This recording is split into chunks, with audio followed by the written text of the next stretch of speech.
Welcome to the High Roads Media presentation of the motivational classic, Think and Grow Rich, the 21st Century Edition, written by Napoleon Hill. This is a verbatim reading of the new, updated version of the world's best-selling success book, edited and annotated by Bill Hartley and Ann Hartley, and read by Michael McConaughey. The Secret of Success. In every chapter of this book, mention is made of the money-making secret that has made fortunes for the exceedingly wealthy men whom I have carefully analyzed over a long period of years. The secret was first brought to my attention by Andrew Carnegie. The canny, lovable old Scotsman carelessly tossed it into my mind when I was but a boy. Then he sat back in his chair with a merry twinkle in his eyes and watched carefully to see if I had brains enough to understand the full significance of what he'd said to me. When he saw that I had grasped the idea, he asked if I would be willing to spend 20 years or more preparing myself to take it to the world, to men and women who, without the secret, might go through life as failures. I said I would, and with Mr. Carnegie's cooperation, I have kept my promise. Editor's comments. In 1908, during a particularly down time in the U.S. economy and with no money and no work, Napoleon Hill took a job as a writer for Bob Taylor's magazine. He was hired to write success stories about famous men. Although it would not provide much in the way of income, it offered Hill the opportunity to meet and profile the giants of industry and business, the first of whom was the creator of America's steel industry, multimillionaire Andrew Carnegie, who was to become Hill's mentor. Carnegie was so impressed by Hill's perceptive mind that following their 3-hour interview, he invited Hill to spend the weekend at his estate so they could continue the discussion. During the course of the next 2 days, Carnegie told Hill that he believed any person could achieve greatness if they understood the philosophy of success and the steps required to achieve it. "It's a shame," he said, "that each new generation must find the way to success by trial and error when the principles are really clear-cut." Carnegie went on to explain his theory that his knowledge could be gained by interviewing those who had achieved greatness and then compiling the information and research into a comprehensive set of principles. He believed that it would take at least 20 years, and that the result would be the world's first philosophy of individual achievement. He offered Hill the challenge, for no more compensation than that Carnegie would make the necessary introductions and cover travel expenses. It took Hill 29 seconds to accept Carnegie's proposal. Carnegie told him afterward that had it taken him more than 60 seconds to make the decision, he would have withdrawn the offer. For a man who cannot reach a decision promptly, once he has all the necessary facts, cannot be depended upon to carry through any decision he may make. It was through Hill's unwavering dedication that this book was eventually written. For detailed information on the life of Hill, read or listen to the audiobook of A Lifetime of Riches, the Biography of Napoleon Hill, by Michael J. Ritt, Jr. and Kirk Landers. Michael Ritt worked as Hill's assistant for 10 years and was the first employee of the Napoleon Hill Foundation, where he served as executive director, secretary, and treasurer. The material in his book comes from his own personal knowledge of Hill, as well as from Hill's unpublished autobiography. That is the end of the editor's comment. This book, Think and Grow Rich, contains the Carnegie secret, a secret that has been tested by thousands, now millions of people in almost every walk of life. It was Mr. Carnegie's idea that the magic formula, which gave him a stupendous fortune, ought to be placed within reach of people who do not have the time to investigate how others had made their money. It was his hope that I might test and demonstrate the soundness of the formula through the experience of men and women in every calling. He believed the formula should be taught in all public schools and colleges. He said that if it were properly taught, it would revolutionize the entire educational system, and the time spent in school could be reduced to less than half.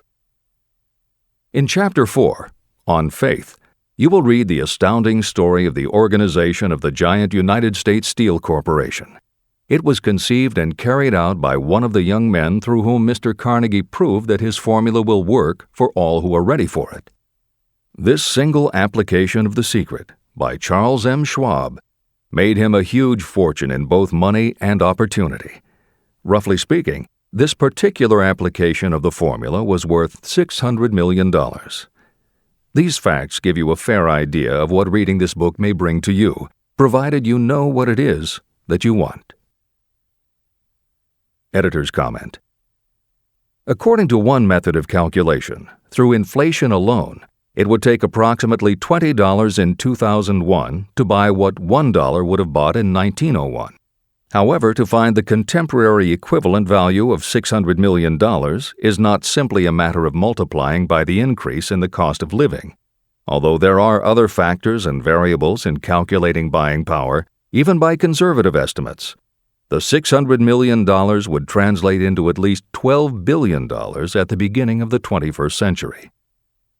That's the end of the editor's comment. The secret was passed on to thousands of men and women who have used it for their personal benefit. Some have made fortunes with it.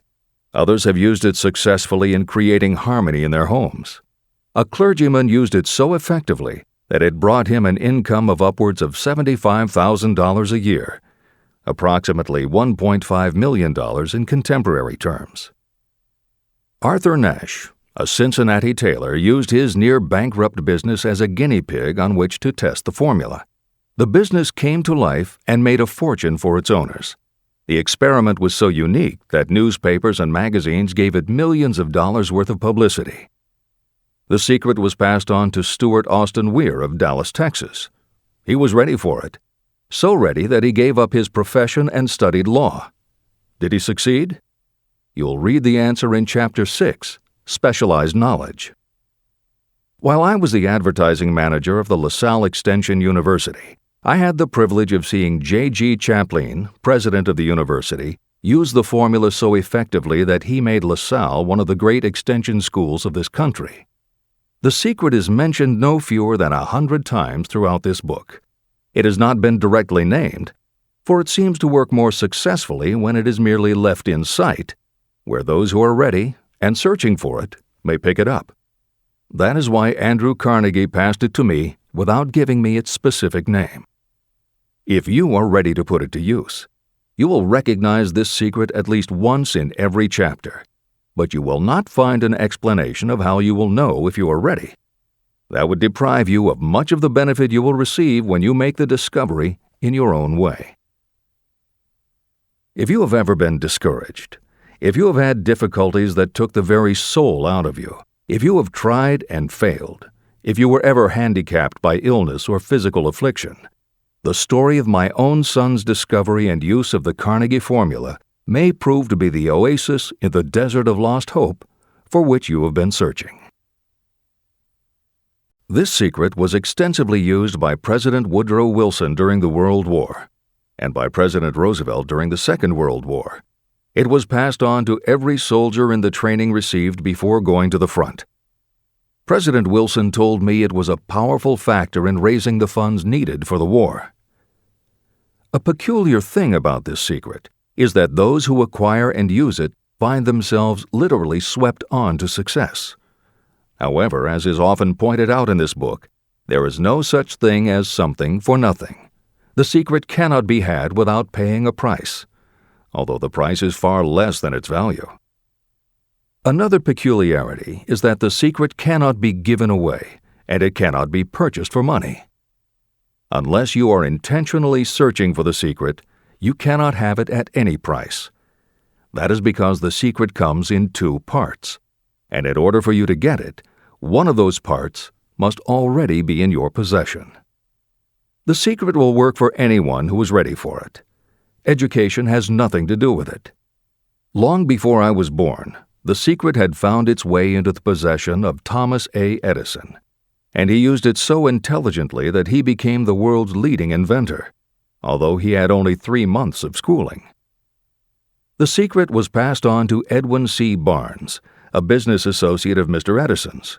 He used it so effectively that he accumulated a great fortune and retired from active business while still a young man. You will find his story at the beginning of the next chapter.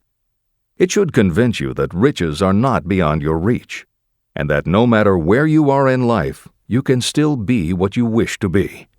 Money, fame, recognition, and happiness can be had by you if you are ready and determined to have these blessings. How do I know these things? You should have the answer before you finish this book. You may find it in the very first chapter or on the last page. While I was doing the research that I had undertaken at Andrew Carnegie's request, I analyzed hundreds of well-known men.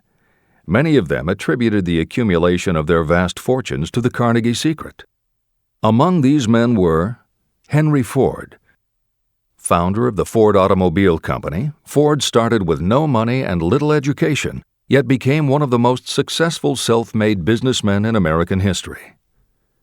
William Wrigley, Jr., a traveling salesman who found that his customers liked the chewing gum he gave away as a premium better than the goods he sold, so he started his own company. John Wanamaker. Known as the Merchant Prince, he created the world's first department store and was hailed for his innovations in marketing, customer service, and employee benefits. James J. Hill. Known as the Empire Builder, he built the transcontinental Great Northern Railway, encouraged homesteading in the West, then established shipping routes linking America to Asia. George S. Parker. A school teacher who grew tired of fixing his students' pens, he created a new design, founded the Parker Pen Company, and turned a simple idea into a fortune. E. M. Statler.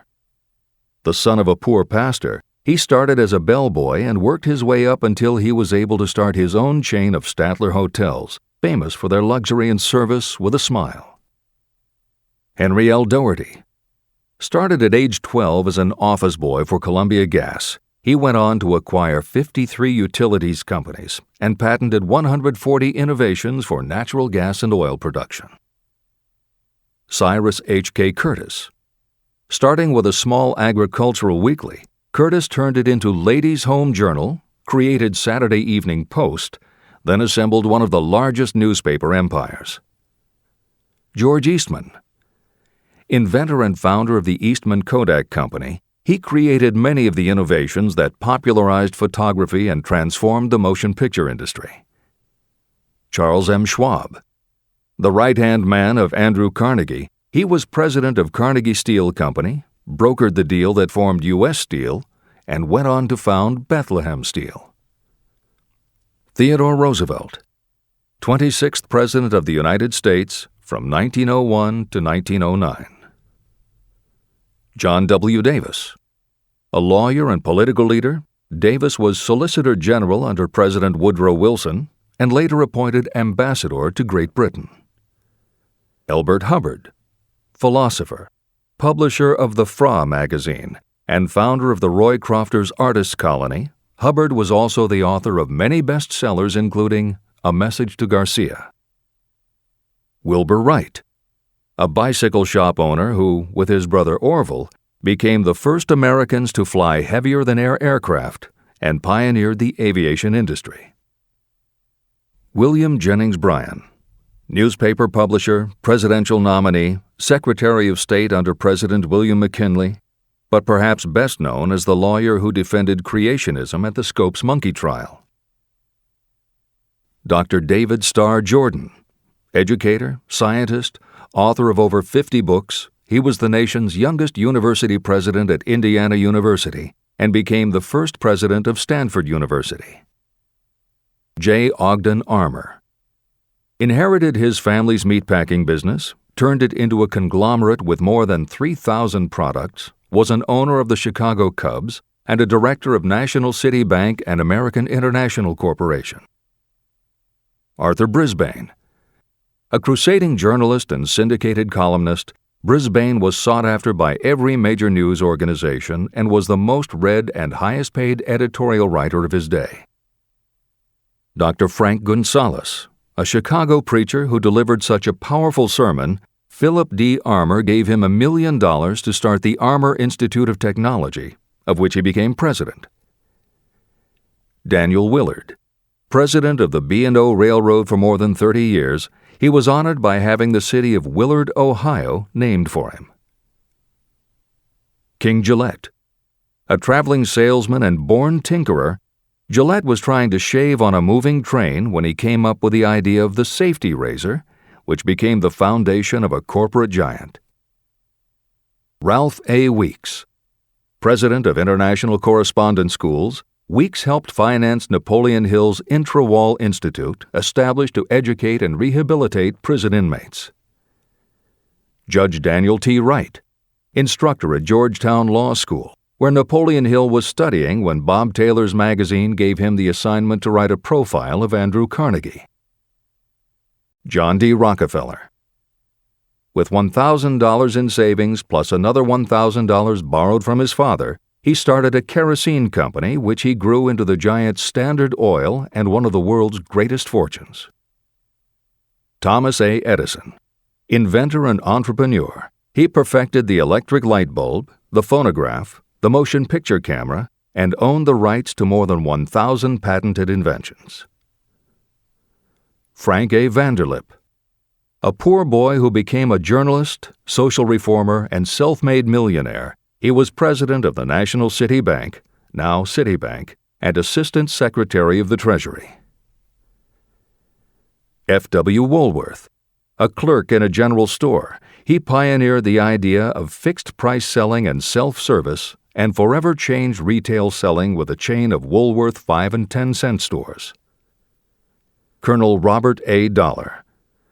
Starting with a small schooner bought to haul lumber down the West Coast, he built the Dollar Steamship Company, the largest fleet of luxury liners sailing under the U.S. flag. Edward A. Filene. Founder of the Boston-based stores, he devised revolutionary methods of distribution and merchandising and became famous for the first bargain basement department. Edwin C. Barnes. The only man Thomas Edison ever had as a partner, Barnes took Edison's failing dictaphone and sold it so successfully it became a fixture in offices and made him a multimillionaire. Arthur Nash. A Cincinnati tailor who used his bankrupt business as a guinea pig for the Carnegie secret and was so successful the newspapers made him famous as Golden Rule Nash. Clarence Darrow.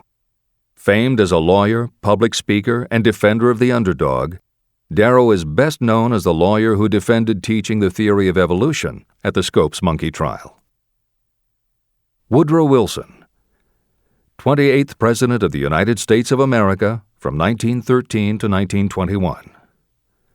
William Howard Taft.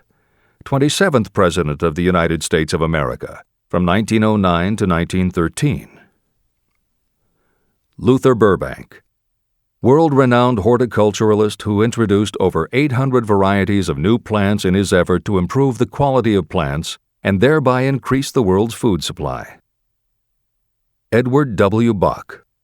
Although he had only 6 years' schooling, by the age of 20 he was editor of Ladies' Home Journal, which he helped to build into the world's most widely circulated magazine. Frank A. Munsey.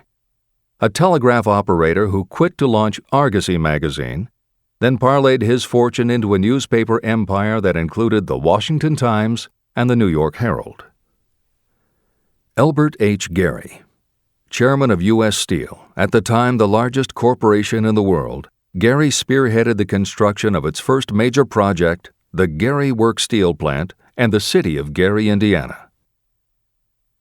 Dr. Alexander Graham Bell. Best known as the inventor of the telephone, Bell also perfected recording devices, advances in aircraft, and was a co-founder of the National Geographic Society. John H. Patterson. President of National Cash Register, Patterson was known as an advertising visionary and a genius at motivating his sales force, which made NCR the leader in its field. Julius Rosenwald. A small manufacturer who foresaw the future of mail order, he bought 25% of Sears Roebuck & Company, and together with Richard Sears built it into an icon of American business. Stuart Austin Weir. A construction engineer Hill met in the Texas oil fields who, inspired by the Carnegie secret, went to law school after age 40 and also helped publish Napoleon Hill's magazine. Dr. Frank Crane, a noted psychologist, essayist, and author of the book 4-Minute Essays on subjects such as the price of liberty, pragmatism, the duty of the rich, and how to keep friends. J.G. Chaplin, president of the LaSalle Extension University at the time Napoleon Hill worked in the university's advertising and sales department, where he first realized his talent for motivating people. Jennings Randolph, a congressman, then U.S. Senator from West Virginia, Randolph was a lifelong admirer of Napoleon Hill, and it was he who encouraged Hill to act as advisor to President Franklin Delano Roosevelt. These names represent a small fraction of well-known Americans whose achievements, financial and otherwise, prove that those who understand and apply the Carnegie secret reach high positions in life. Editor's comment. As Napoleon Hill says, the preceding list includes only some of the more than 500 multimillionaires and extraordinarily successful individuals whom Napoleon Hill interviewed prior to writing Think and Grow Rich. It does not include the equally impressive list of people he came in contact with after the publication, nor does it include the names of those who did not have the opportunity to meet Napoleon Hill personally, but who attribute their success to having read this book. It is said that Napoleon Hill and Think and Grow Rich have made more millionaires than any other person in history. It might equally well be said that Napoleon Hill inspired more motivational experts than any other man in history. It is practically impossible to find a motivational speaker who does not draw upon Hill's work. His influence can be seen in the writings of his early peers, Dale Carnegie and Norman Vincent Peale. Later, successful authors and speakers such as W. Clement Stone, Og Mandino, and Earl Nightingale either worked directly with Napoleon Hill or with the Napoleon Hill Foundation. Echoes of Hill's principles can also be found in books by people as diverse as Wally Famous Amos, Mary Kay Ash, Ken Blanchard, Adelaide Bry, Chicken Soup for the Soul authors Jack Canfield and Mark Victor Hansen, Debbie Fields, Shakti Gawain, John Gray, Susan Jeffers, Bruce Jenner, Charlie Tremendous Jones, Tommy Lasorda, Art Linkletter, Joan London, Dr. Maxwell Maltz, James Redfield, Dr. Bernie Siegel, Jose Silva, Brian Tracy, Lillian Vernon, and Dennis Waitley. Stephen Covey, author of The 7 Habits of Highly Effective People, has often spoken of the influence of Napoleon Hill. Anthony Robbins, arguably the most successful motivational author and speaker at the beginning of the 21st century, has acknowledged Napoleon Hill as a personal hero. That is the end of the editor's comment. I have never known anyone who was inspired to use the Carnegie secret who did not achieve noteworthy success. On the other hand, I have never known anyone to distinguish themselves or to accumulate riches of any consequence without possession of the secret. From these two facts, I draw the conclusion that the secret is more important for self-determination than anything you receive through what is popularly known as education. Somewhere, as you read, the secret will jump from the page and stand boldly before you, if you are ready for it. When it appears, you will recognize it. Whether you receive the sign in the first chapter or the last, stop for a moment when it presents itself, and make a note of the time and place. You will want to remember, because it will mark the most important turning point of your life. Remember, too, as you go through the book, that it deals with facts and not with fiction. Its purpose is to convey a great universal truth through which you, if you are ready, may learn what to do and how to do it. You will also receive the needed stimulus to make a start. As a final word of preparation, may I offer one brief suggestion which may provide a clue how the Carnegie secret may be recognized?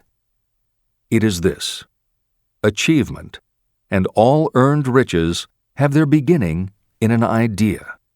If you are ready for the secret, you already possess one half of it. Therefore, you will recognize the other half the moment it reaches your mind. Editor's comments.